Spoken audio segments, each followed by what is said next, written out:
Donc, jeu numéro 2 qu'on essaie de faire dans la deuxième zone de confusion. Donc, tantôt, on a réussi à faire la zone de confusion numéro 1 ici. Zone de confusion numéro 2 est là. Donc, ce qu'on veut faire encore, c'est travailler en bas de zone, OK? Évidemment, c'est toujours ça qu'on va essayer de faire vu que c'est notre premier jeu. Si en remontant la rondelle au défenseur, le joueur que là remonte avec l'ailier qui remonte, OK? Donc, il vient un peu tricher sur lui parce qu'il voit qu'il remonte dans la pochette, puis lui, il se doute que si lui il se déplace par là, il fait ça. Ben là, le jeu, il va se passer en bas, OK?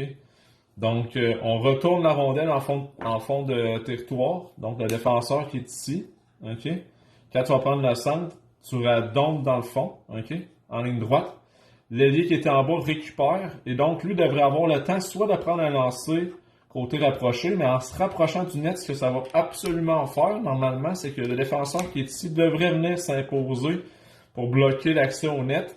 Si ça se passe, normalement, on a un droitier ici. Passe au droitier qui fait un one-timer dans un filet semi-désert. Fait que ça, c'est l'option numéro 2.